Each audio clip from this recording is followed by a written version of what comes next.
Hey, deserving listeners, 90 Day Fiancé, the other way, Kenny and Armando. Let's go back in time and watch. Let's watch. Know what it's going to be. Well, easier, I know, Yes. For her. I should have learned more Spanish than what I know, which is about nothing. But I honestly didn't realize the impact it would have not knowing the language. I thought I could skate by. Yeah, we've seen this before, that Americans will go to another country and think that they don't need to learn the language and that they'll be able to skate by. Often, I think because the person they're romantically involved with and maybe the hotel clerks and a couple other people that they interact with when they visit speak English well enough that they can get by. But it shouldn't be a surprise, you know? And so it's an ugly Americanism to just assume that the world will accommodate for us. And Kenny seems to at least have a little bit of that ignorance around how important it is to research and put in some effort to learn Spanish. So there's that, but he's realizing it. He's saying that he regrets not having learned more, and maybe now that he lives there, I'm guessing he will learn more just by default. The other thing that I'll say is I've been watching a lot and haven't been pausing to comment, and there's been a lot of pain that we've seen. I've cried with the family, the mom, that there was a proposal. It was really beautiful. Then they were in town and some people walked by, or a man walked by and used a homophobic slur, and that was really upsetting to everyone. And what do I say about that? I'll say that when you brainwash people to believe that that's what you're supposed to do, then that's maybe what they do. Another thing I'll say is the tool of the oppressor is a tool of the oppressor is to use those kinds of slurs. It's a way of dehumanizing. It's a way of injecting fear and anger and hurt into the oppressed. Just walking by and you just say a word and you know that it's going to keep them down and keep the privileged in their place. The other thing I'll say is there's been a lot of pain. They are going to Ensenada, I believe, because they're leaving, because they have to be in a town where it's a little bit more acceptable to be gay. And at least that's what I think Armando was saying. That's why they're leaving.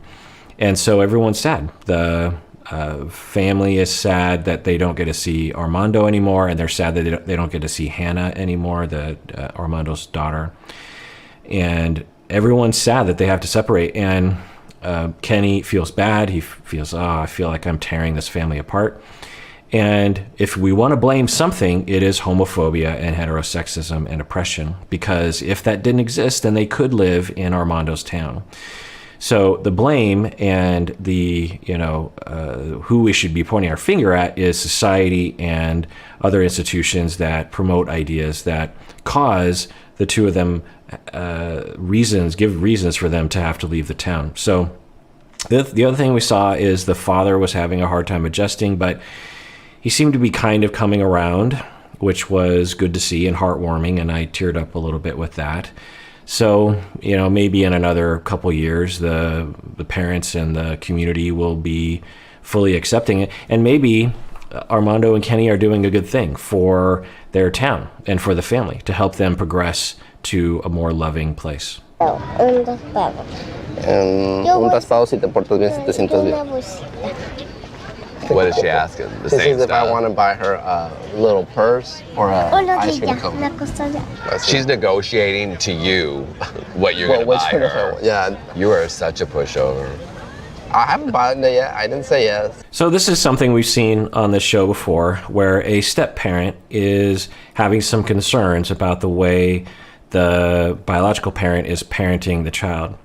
And this is something, as a family therapist, I would help families with, often after a lot of damage had been done and they had called me. And the key is to clearly define the roles, to discuss that when the kid is not around, not necessarily in the moment, establish some ground rules, talk about the transitions, where do we want to be in the future. So, and there's a lot of options. For Kenny, as the stepdad, he comes in and is observing certain parenting issues that he doesn't agree with. It's not how he raised his kids. And it's a common bias that we have, that the way that we raised our kids is the only way to raise kids, which is not true. There are a lot of ways to raise healthy, respectful children. And now Kenny has probably a lot of wisdom, a lot of experience, and could help for sure. And so how do they work that out? How do they coordinate? How do they talk to each other?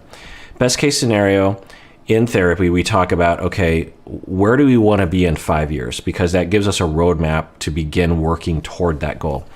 Sometimes, especially with a child as young as Hannah, the couple will decide, we want to be in a situation in 5 years where we both have equal power. We're on the same page, and our child considers both of us to be equal. Right now, the child shouldn't really look to Kenny, and it would be weird, as a full-fledged parent with all the authority and power that Armando has.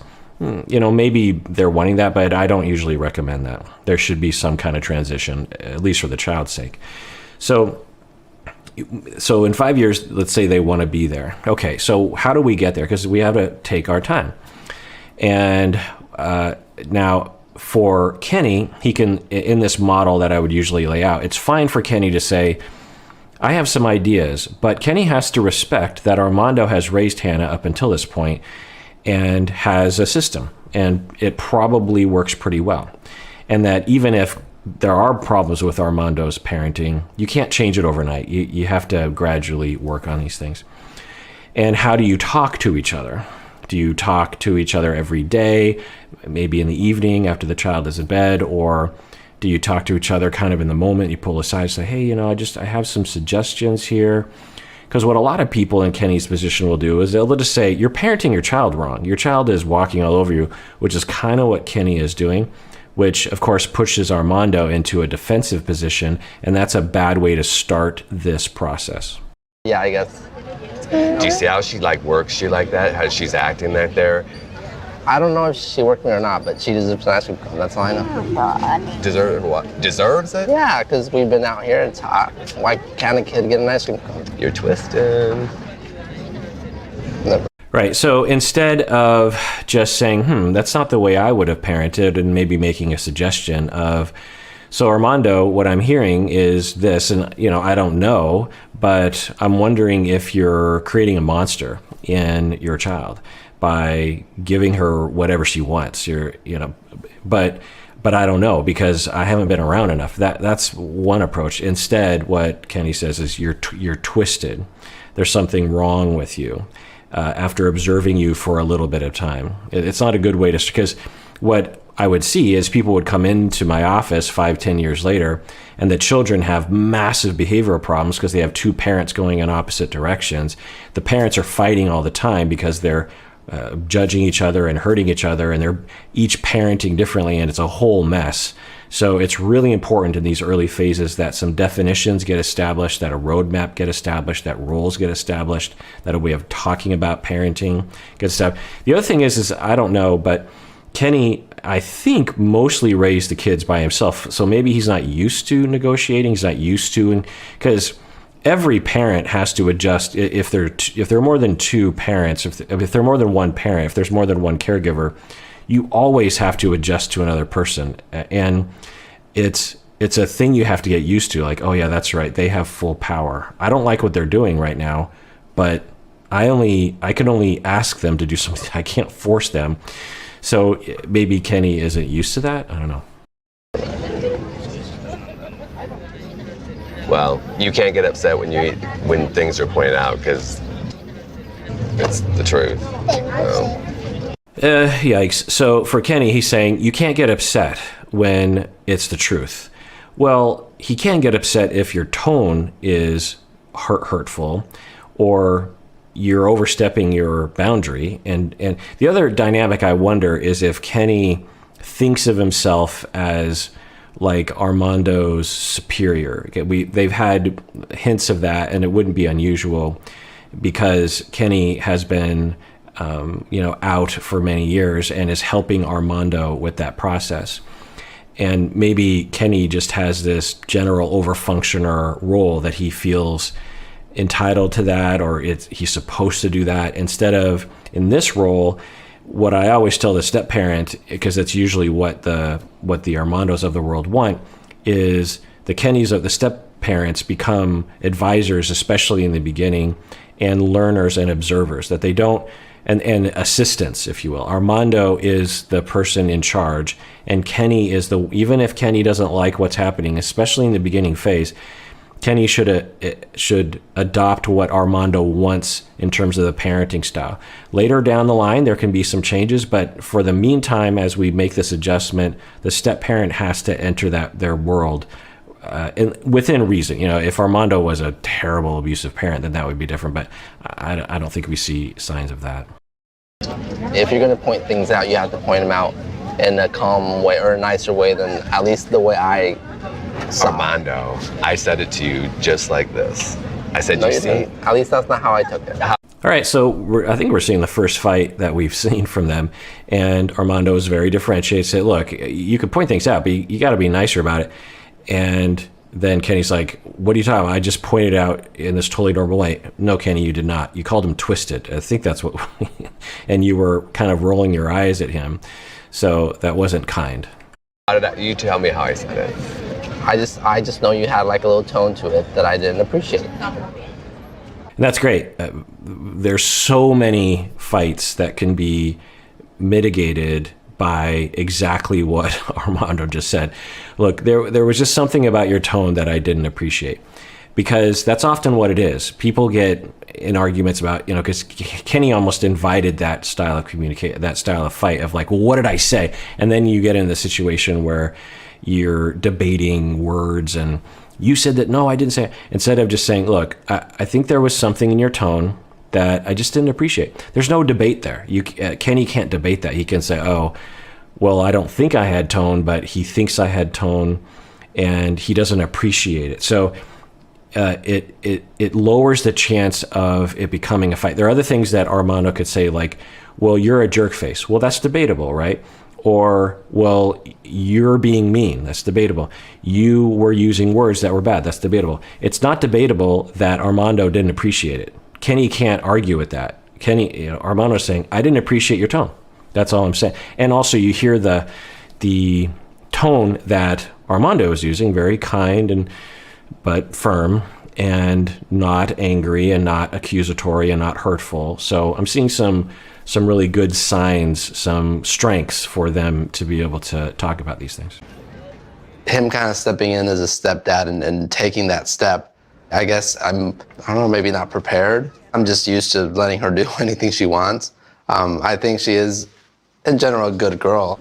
All right, so Armando is admitting that he's used to letting her do pretty much whatever she wants, which is not a good idea. You can actually really mess up a kid by having that kind of parenting style. And I wonder why.